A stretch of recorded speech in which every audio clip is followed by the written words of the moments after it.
I'm going on a nice date tonight. Can you make a reservation for me? But instead left for patient care, right? I think it makes a lot of sense. A lot of back-end support. So I'm pleased by TopCon's healthcare from the Eye initiative. I think that type of language is good for the field in general. It's good for all the players because it elevates eye care to a position where it really should be. I mean, at the end of the day, while we are we're specialists, we're also primary care providers in the sense that patients seek us out for quote unquote vision problems, but then we see that they may have, glaucoma, may have papilledema from all sorts of causes. No, it was definitely not planned. My father's an anesthesiologist, so I always thought I would be doing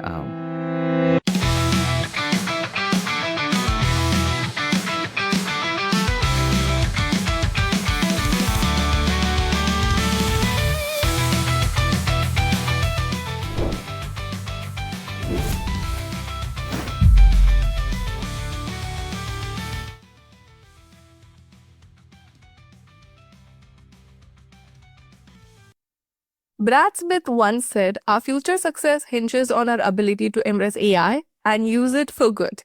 Hello, everyone, and welcome to Nerdy Optometrist, a podcast channel for all things eye care, and this is your host, Ukti Vora. Before we dive into yet another amazing episode with our nerdy guest, I want to remind you all to not forget to like and follow my channel on your favorite streaming platform. With that, let's dive into welcoming our next nerdy optometrist guest, Dr. Rehan Ahmed. If you have been in the space of AI and technology, and if you are an ophthalmologist, I'm sure he needs no introduction, because as an optometrist, I have heard a lot about him as well. So let me get started in going through a formal introduction. Dr. Rehan Ahmed is a board-certified ophthalmologist, passionate about improving eye care with technology. He has extensive experience in the wide spectrum of eye care, from direct medical and surgical patient care to managing medical optometry and ophthalmology practice.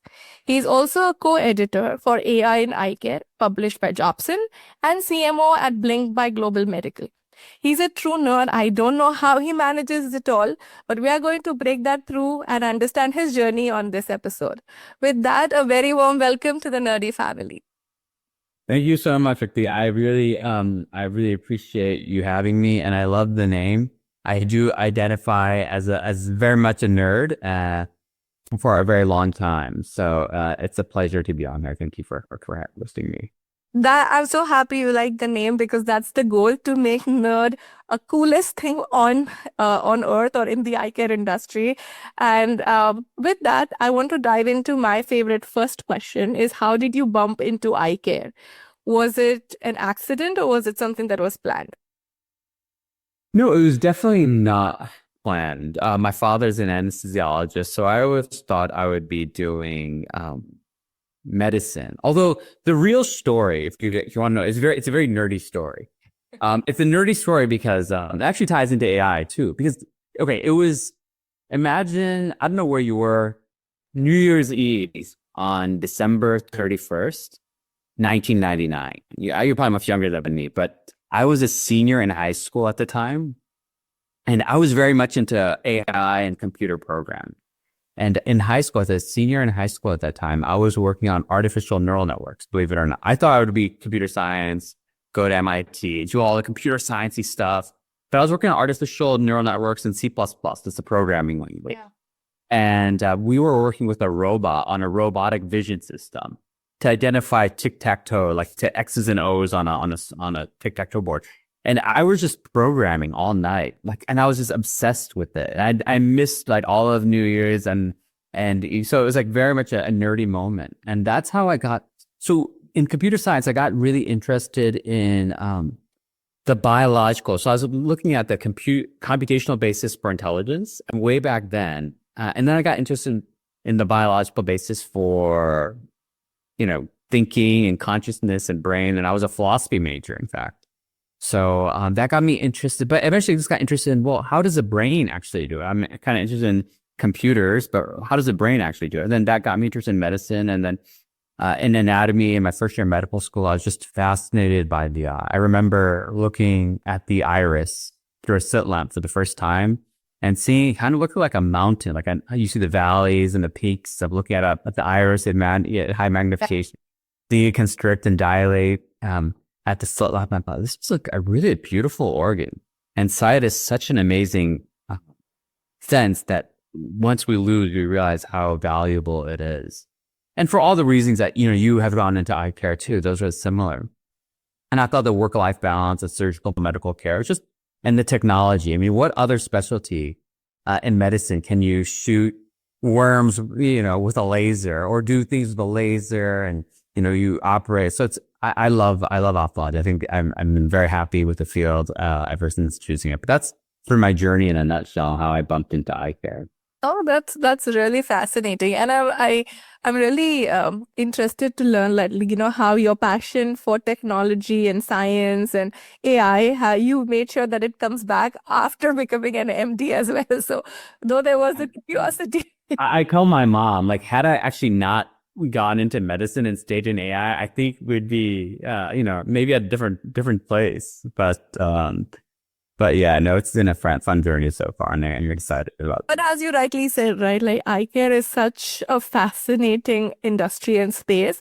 And especially right now, with the fact that this is an only organ that you can scan live without being invasive, I think it gives us so much opportunity. And we are one of those healthcare systems which collect so much of data. So when you're talking about technology, AI, learning and building new technology, I think this is going to be like your fun place. So I think you were able to kind of bump into the right industry and then go back to your first love, which is technology. You always find a way. I mean, life is very funny that way. Like you have these interests when you're maybe, younger and junior high and high school. And then you go do certain things and you realize like, oh, I'm coming back to this. So, there's some truth in these sayings of like, it comes full circle, right? Because oftentimes, we have this internal compass and we just sort of go back to where, maybe what our original interests are, despite maybe, and we all have different paths. And, there's definitely nothing. That what I gave you was a very linear story, but there's nothing linear about the true story. It's like ups and downs like everyone else. But yeah, it was a very non-linear story, but we do tend to go back to our first love sometimes. Absolutely. And it's best to be able to marry both your love, like your passion for medicine and technology. So tell me a little more about what are you currently doing with, like, so much involvement in AI. You are like a co-author, you're publishing articles, but tell me more about how are you pivoting or contributing your love for technology in eye care? Yeah. So, I'm the part of a couple startups and I advise a couple others, all revolving around eye care, or at least they're adjacent to healthcare.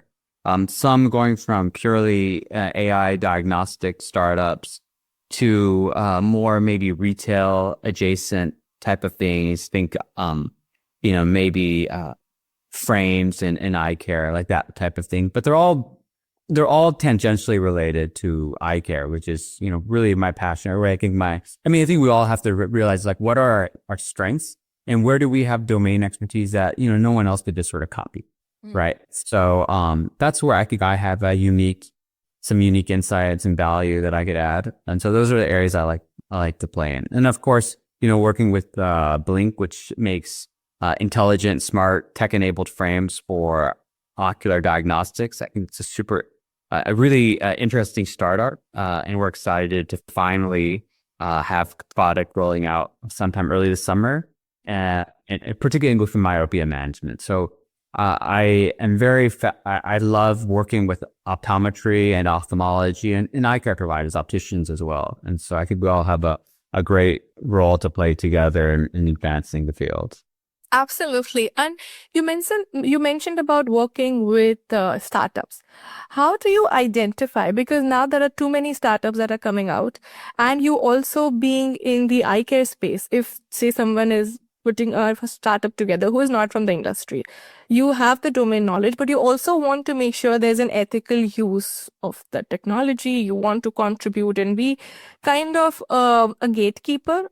But how do you identify whether it's like which startup should you look out for? Which startup should you partner with? Where do you invest your time? Because there's so much happening in this space now. It's a little bit overwhelming. There's a ton happening in this space. And actually, So I'll get a call like literally every week, and they're great calls. Like I had a friend call me the other day, in Texas, and he had an AI startup that I mean, it seems like everyone has an AI startup, but I think what's great about healthcare providers is that we see problems every day. And really what any company is about was about solving problems. And first identifying the problem, like what are you actually solving for? And then having a way that solves a problem that makes sense for your customer and that they're willing to pay for. So you asked how to identify them. Well, I look at the problem that they're trying to solve, and is it something that their customers are first, and then there are other customers willing to pay for the technology? For example, I think there's so many pain points in healthcare that it's almost like it's so easy to identify problems. For the like making appointments. Like why is it so hard to, like, I was helping my mom try to make appointments with her primary care doctor. Why can't I make an appointment Sunday night at 9 p.m. by calling the doctor's office and talking to an AI agent to make an appointment? I mean, that technology exists. A lot of people are using it, but so many more people should be using this type of technology. It's like my barber has better appointment management systems than clinicians often. And we can offer a lot of really cool technology. So I think there's so much opportunity for startups. So startups that are specific to that within Eyecare, I mean, that's a great opportunity to have. And so there's so many problems and things that insurance authorizations or back-end support or operational support or tech support, technologies to streamline the exam process. We use so much technology in Eyecare that there's so many problem points and pain points there that there are a lot of companies that are working on these. So I'm really excited. I think what we're going to see is over time is going to be a culling of the number of companies. Obviously, not everyone's going to succeed, but we don't know who is going to succeed or not. So I think it's super exciting time for sure. Yeah. So let's talk about the other side of this whole AI and technology, is the fear that still surrounds when we talk about AI. AI is going to take away our job. It's not accurate enough. It isn't as guiding. There are no ethics or rules or regulations up to the mark where it needs to be. There's so many things going on, right? So being an MD yourself, how were you able to look at it as a tool or a solution that is going to help you versus a threat, if you were to, talk about it to your colleague? That's a great question. So I serve on a committee. It's a Texas Medical. So I'm based in Texas. It's a Texas Medical Association for AI. But here, AI doesn't stand for artificial intelligence. It actually stands for, by designation of the Texas Medical Association, it stands for augmented intelligence. And I do that distinction is very important. Not every medical study has that. I think, truthfully, maybe there's some PR in that as well. But I think it's a good point that physicians should always have. And that, we're not talking about intelligence that's replacing anyone. It's augmenting. It's a tool in the toolbox. It's a very powerful tool, but it's still a tool. And so the other common line is AI is not going to replace us or replace doctors, but doctors who use AI are going to replace doctors who don't use AI. And I think we already sort of see that, in the sense of the workflow, the amount of patients that you could see, the amount of triage you can do, patient scheduling. For instance, if there's an office that's doing these sort of high-tech type of touch points and an office that's not, well, patients may just vote with their feet. So I think that's going to be the thing. And I sort of view AI in like 3 buckets. I don't know if this is helpful for your audience to sort of think about. It's helpful for me. So I kind of view AI as like in 3 buckets. The first bucket is AI as your assistant. Like think of like your like a good friend, like someone who'll schedule your appointment. It's kind of like, hey, I'm going on a nice date tonight. Can you make a reservation for me? But instead, for patient care, right? So I think it makes a lot of sense. A lot of back-end support. So that's one. And then there's AI as an agent, and the agent is like something that could do what you already do, and that's like AI for diabetic retinopathy. We could all diagnose diabetic retinopathy, mild, moderate, severe, but to do it at scale, thousands of them a day, instantaneously, that's nice to have something that's acting like you, like an agent, right? And IDXDR, Luminetic Score, and AI Health, and some other, many other companies are working in this space, right? Diabetic or glaucoma or whatever. And then there's AI as superpower. And that's kind of like your the smartest friend, alien person that, is not even human, right? That's the person that could look at a retina and say, is that a man or a woman? Would look at a retina and say, in 5 years, they're going to have a stroke or they're going to have Alzheimer's. And all this sort of amazing oculomics stuff that's advancing at such an incredible pace. So I sort of look at 3 buckets: assistant, agent, and superhuman. I think those are very helpful in communicating how AI can be used for both clinicians and patients. So you can sort of have a framework, a mental model for thinking about it. And in all of these 3 buckets, I think that's a very apt distribution of what AI is doing today and how it's going to evolve. Where do you see us as eye care providers need to kind of be part of this journey? How do you see each one either contributing, using? What are your thoughts around that? Yeah, I mean, we have a lot of work to do because I sometimes are worried that eye care providers, everyone from optometry, ophthalmology, that we're kind of getting left behind it. And I wrote a column in the AI, not to like shamelessly plug AI and eye care, but go to aiandeyecare.com by Jobson. But I wrote an article on the smart glasses, right? Not the from Blink, the ones I was talking about for ocular diagnostics, but the ones from Meta, from Google, Samsung. I'm sure they have a few eye care providers on their team. I'm sure. Yeah. I'm not one. I'd love to be one if they're listening. Give me a plug. But or you, like let's do together. But that is a huge area where eye care providers need to be in that conversation, and that's there's so many eye issues that are involved there. From stereopsis to, diplopia, to eye strain, to fatigue, that, and what other things could we monitor? Like, we need to be part of that.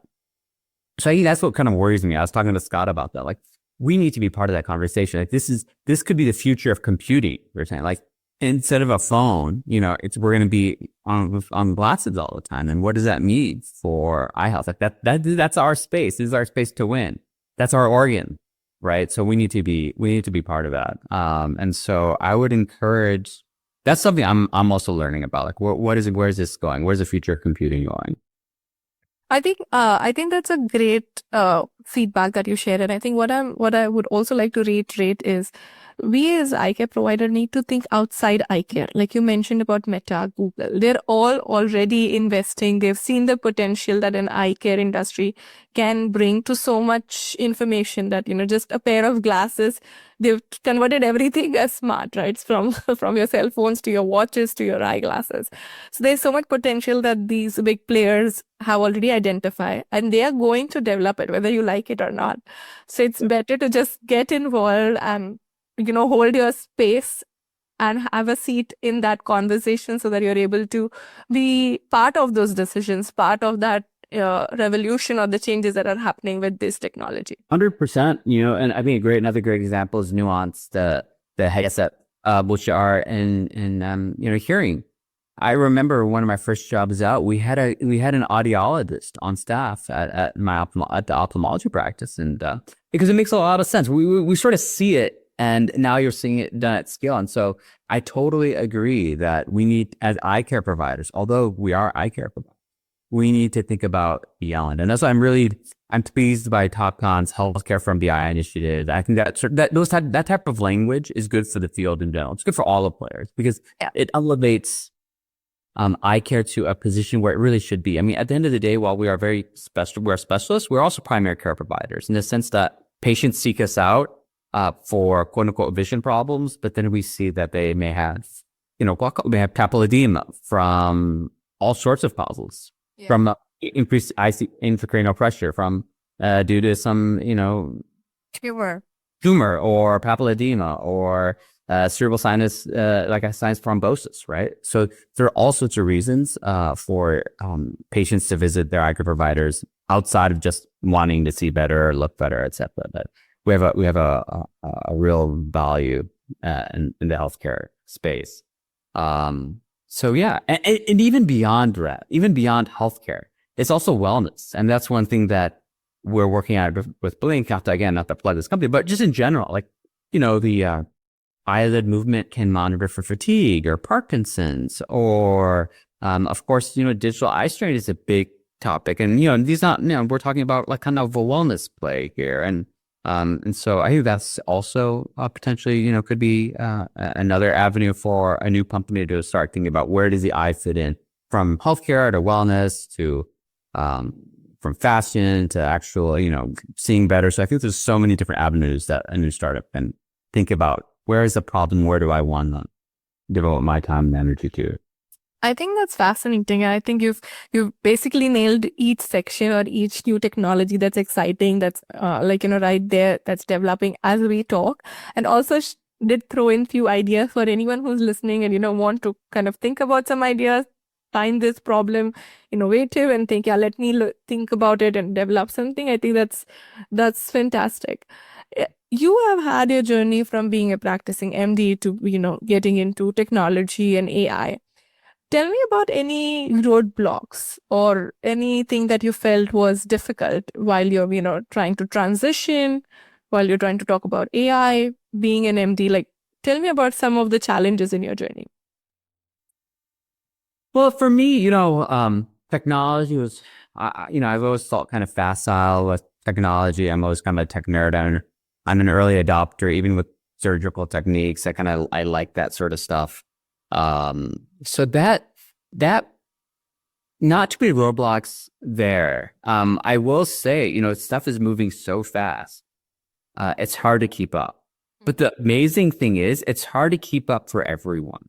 And I feel like everyone feels like they're just learning new things every day. And I think my advice to people who are listening is you just have to learn by doing. At this sort of cutting edge, if everyone's working on from large language models to computer vision models to all sorts of new, like low code or no code platform for literally I'm working on something. I'm like, wow, I just wrote a computer program. 20 years ago, I knew C++, but you don't really need to code. You can get by. You can do like a pitch deck that would have taken you hours, if not weeks, months, in like minutes. You could do deep research using, ChatGPT or Google. So like something that I have so many ideas, I can't keep everything in my brain. Like, oh my God, it's too much. So I think the challenge is focusing. I still have this. I'm probably doing too many things, but I think the issue is focusing and really honing in. I kind of like have this multiple shots on goal analogy. I'm like, oh, just have multiple shots on goal and see which one goes in. But sometimes that's a bit much. And so for me, it's about focusing. The other challenge I think for startups is an underestimation of payment strategy, monetization. I think that's a big issue and something we just need to talk about more in healthcare. There's just not a lot of dollars to go around. And so there could be really great technology. And here I'm thinking about my own sort of, my own issue that I'd had in terms of trying to like raise money on things that I think are really valuable. But if there's not a clear payment strategy or payer strategy, that's kind of hard in healthcare. And there's also like a regulatory strategy that needs to be clear from the beginning. So that's been I think a roadblock for a lot of companies. You think something's really, really cool. They could diagnose something at an earlier stage, etc. But the issue is, can you identify a group that's willing to get paid? Yeah. No, I agree. I think and this is something like, even if we talk about a simple thing like ChatGPT, right? Just as you're talking about AI, there is a paid version and there's a free version. How many people would really pay for it? Even though they might be using it like so often. Yeah. You can just pay and make it more secure versus using a free version. And like, I have it for free, why do I pay? So I think somewhere the industry is also not making like payments mandatory because you have free tools and that kind of diminishes the value of something that you're kind of putting together. So there definitely is a challenge of monetization. And I think it's also important to not over-engineer things if you don't have a real path to kind of, monetize it and make money out of it. Yeah, I think that's exactly right. I mean, what I'm really getting at as well is that we have a fixed amount, at least in the US, right? I know you have an international audience, but in the US, we have a fixed amount of dollars in sort of the healthcare space. And oftentimes what happens is that the more times a code is used, the utilization goes up and the reimbursement or the pay for that technology goes down. So, for example, a relevant code is something like it's the code for AI interpretation of retinal imaging. That the code is I think 92229, right? It's a 9229 code. That's like the CPT code, and it reimburses at a certain amount. And that as it's being used more, and that amount being reimbursed will go down. And if you just sort of extend out that metaphor, the analogy, well, as it gets more use, it'll go down even more, right? And so, one wonders if we need to totally rethink healthcare delivery to really take advantage of AI. And I think sort of, I'm thinking that's, obviously it's a really big lift. That's a big issue, but that's sort of like where my headspace is a little bit in terms of AI and diagnostics. I think that's a fantastic message for everyone. And I think, thanks to my experience and exposure with TopCon, which has also been challenging, all of us to rethink healthcare. And I think that's a very great message for all the listeners that let's start rethinking healthcare and not just eye care, whether it's delivery, whether it is reimbursement, whether it is patient care, everything in healthcare probably will need to be reimagined with technology and AI in now in this space. Yeah. Yeah. And when we talk about eye care being part of healthcare, I mean, that really, we should be responsible stewards enough that we should go in and actually be curious about our colleagues' problems too. We shouldn't just think, oh, wow, they would love to get retinal photographs of all their patients, wouldn't they? And just like you would love, I'm just to pop this retinal camera in my buddy's primary care office, and he's just going to get photos all the time. And so I've talked to my primary care doctors. They're like, nah, I'm too busy. The pay doesn't pay enough. These patients, they don't fit the criteria. Either they already have an eye doctor, or they're not diabetes, or touch parts above. So, so I guess I'm trying to say is we want to be part of the overall healthcare landscape. We are part of the healthcare landscape, but we need to be, as we want them to be curious about us and what we're doing and how we can help them. We should also learn. So I encourage new startups to go, if they're in a general healthcare space, to go see what their primary care colleagues are doing, what their cardiologists are doing, what their nephrologists are doing, what their neurologists are doing. How can we get to be part of that process as well? In a way it makes sense for them. Absolutely. I think building a solution for the end user makes more sense versus building a solution that you are passionate about because you are not the customer. Yeah, it's like you're like demanding people use your fundus camera. Nah, I'm good. No, absolutely. I think this has been a great conversation. I've learned a lot about your journey, about everything related to AI and, how we need to kind of broaden our horizon and look beyond eye care and more into healthcare. But now it's time for a rapid fire section, which is a great segment where it's a simple segment where I'll ask you a question. First thing that comes to your mind, you just have to answer that. Oh, don't do that. It's like a Rorschach test. And you need to, the healthcare I'm talking about, the psychologist, that's the person you should see. So let's do it. I'm excited. So yeah, first thing that comes to your mind, and it's a fun thing just for us to know you a little better. So that's the goal. Okay. So tell me about your favorite destination. Maldives. I've been lucky to go there enough twice, and my sister just went there. I was revisiting my pictures. Overwater bungalow. If you have the opportunity to do that, everyone should do that once in their life, if possible. Love that. A hobby or something that you do during your downtime? Spending time with my kids. My youngest just turned 1 yesterday. Oh, it gives me so much energy and joy, and there's really nothing better than that. That's wonderful. Wishing your little one a happy birthday. Thank you. Tell me one thing that people don't know about you. Oh man. Well, people probably know about this, but you don't know. So I love pickleball. I'm an amateur. I have a decent duper, which is like the rating system. I'm playing in a tournament this weekend. I played 3 hours yesterday from like 8 to 11 p.m. So I really love pickleball, and don't tell anyone, but I don't wear pickleball eye gear. I haven't found the right one yet. That's another startup. Someone please make some pickleball eye protective wear for me. Love that. Okay. Tell me about your favorite cuisine. Cuisine? Thai food. All right. Thai can't go wrong. I am a Thai food fan as well. So next time we meet, we know which restaurant No, that to. All right. If you were to interview someone, dead or alive, who would that be? And what question would you like to ask them? So, I was planning at the end of this interview to actually invite you to an AI and Eyecare. We do weekly podcasts. So I would love to interview you next week if you're available to be on our Eyecare podcast. So let's plug that. Excited to have you. Usually Scott and I do it, but he's out. And so I'd love to have you. And I'd love to learn about the exact questions you asked me to talk about, because I know you're doing some really interesting stuff in AI too. So I'd love to talk to you about that. Oh, thank you. This is the first time someone has taken my name. I feel like a celebrity. Hey, for sure. All right. If we were to write an autobiography about your journey, what would you like the book title to be? Wow. That is good. Yeah, I think it would be, always.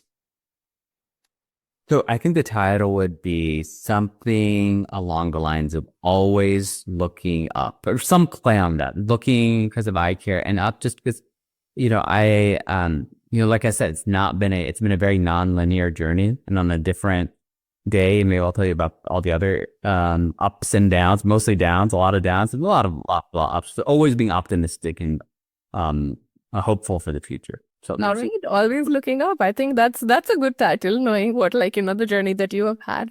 I know you're passionate about technology, but tell me one thing that you dislike about technology. So what I really dislike about technology is that it creates distance. It's intended to bring people. I don't know if it's intended to bring. It just creates distance sometimes between people. Patients and doctors, oftentimes there's a computer in the way. Parents and children, there's an iPad in the way. I deal with that. Husbands and wives, there's iPhones and Galaxy tablets between them. So yeah, that's my biggest hang up with technology. In fact, I was thinking about buying one of those boxes that when you come to our house, you have to put your phone in something that doesn't. But I can follow my own advice. All right. I think with that, we'll end with the rapid fire. And I think you've done fantastic. Good job. And I think I've learned a little more about you. And definitely next time we meet, we have to have Thai food together. Sure. I look forward to it. And with that, before we end our podcast, if you could share one final takeaway message for all my listeners. So it's something I touched upon earlier. I think to get into AI and eye care, AI, you just have to start. Oftentimes you try to plan all the steps, but we are fortunate enough to be living in a time where this is potentially, it's hard to understate how impactful this technology is going to be. And so you just have to get involved. You just have to get started. So try these tools, share your results. Please let me know how things are going. I'm excited, and I'd love to see everyone else get involved. Love that. And I think get started is definitely a mantra we all should follow, whether it's for, getting involved in AI, starting something new, whether it's just starting your own practice, whether it's still in your, in your medical or clinical practice, start adding a new technology, building a new technology, just starting to even listen to a podcast and learning about it. Anything, right? So with that, thank you once again, Dr. Ahmed, for your time. For all my listeners, I'll be dropping his LinkedIn profile in the description. So I highly recommend everybody to reach out to him and connect with him. He has a lot of pearls of knowledge that he'll be sharing, that he keeps on sharing on his LinkedIn profile. Do connect with him, learn from him. And I think with that, thank you once again, and a warm welcome again to the Nerdy family. Thank you so much. I really enjoyed this.